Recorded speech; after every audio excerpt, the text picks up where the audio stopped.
Hello everyone, আসসালামু আলাইকুম। সবাই কেমন আছেন? আশা করি সবাই অনেক ভালো আছেন।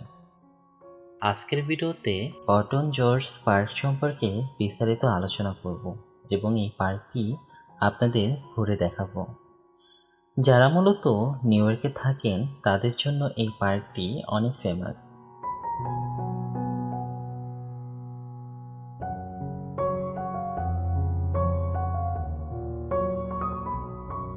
কটন জর্জ পার্ক হলো নিউ ইয়র্কের ওয়েস্টচেস্টার কাউন্টির কটল্যান্ডে অবস্থিত একটি পাবলিক পার্ক। আপনারা গুগলে কটন অন হাডসন লিখে সার্চ করলে এটির লোকেশন পেয়ে যাবেন।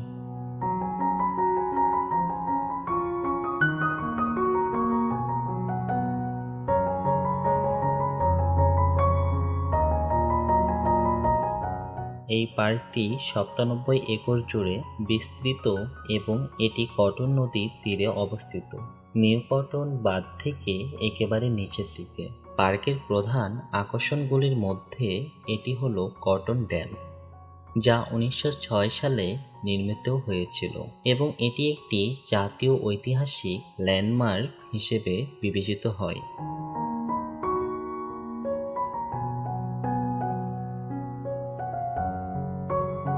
এখন যে ড্যামের পাশে যে নদীটি দেখতে পাচ্ছেন এটি হচ্ছে হাডসন নদী।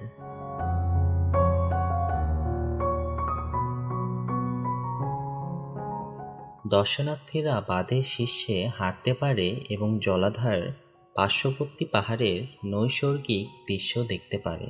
উপরন্তু পার্ক হাইকিং ট্রেল, পিকনিক এলাকা এবং মাছ ধরার খেলা সহ অনেক বিনোদনমূলক কার্যকলাপের অফার করে।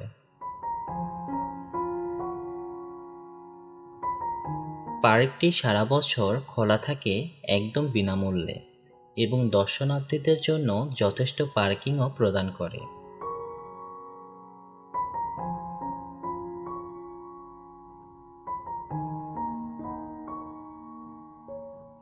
পার্কটি কটন ওয়াটার ফিল্টারেশন প্ল্যান্টেরও আবাসস্থল, যা নিউ ইয়র্কের মেট্রোপলিটন এলাকায় ৯ মিলিয়নেরও বেশি লোকজনের পানীয় জল সরবরাহ করে।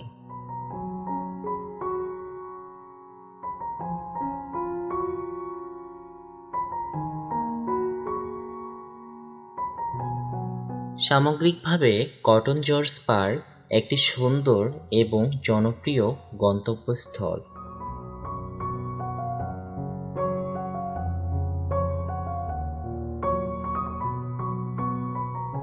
মূলত কটন জর্জ পার্ক হলো কটল্যান্ড এবং নিউ ইয়র্কের একটি পার্ক যা ওয়েস্টচেস্টার কাউন্টির মালিকানাধীন এবং পরিচালিত।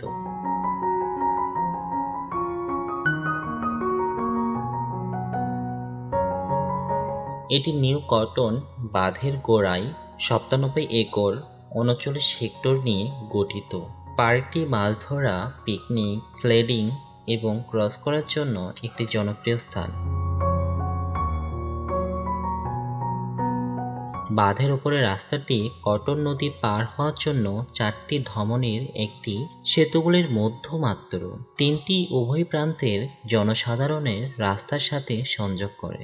২০০১ সালে ১১ই সেপ্টেম্বরের হামলার পরে নিরাপত্তা ও সতর্কতা হিসেবে এই রাস্তাটি অজরুরি যানবাহনের জন্য বন্ধ করে দেওয়া হয়েছে, যদিও এটি পথচারী এবং সাইকেল চালানোর জন্য উন্মুক্ত রয়েছে। পূর্বে স্কুল বাসগুলি রাস্তাটিকে উপলব্ধ সেবার রুট হিসেবে ব্যবহার করত। কটন জর্জ পার্কটির ভিডিও আপনাদের কেমন লেগেছে অবশ্যই আমাকে কমেন্টে জানাবেন। আর এই কটন জর্জ পার্ক সম্পর্কে যদি কোনো ইনফরমেশন বা কোনো প্রশ্ন থেকে থাকে অবশ্যই আমাকে কমেন্টে জানাবেন। ভিডিওটি যদি ভালো লেগে থাকে অবশ্যই লাইক, কমেন্ট, শেয়ার এবং সাবস্ক্রাইব করবেন। সবাই ভালো থাকবেন, সুস্থ থাকবেন। আল্লাহ হাফেজ, আসসালামু আলাইকুম।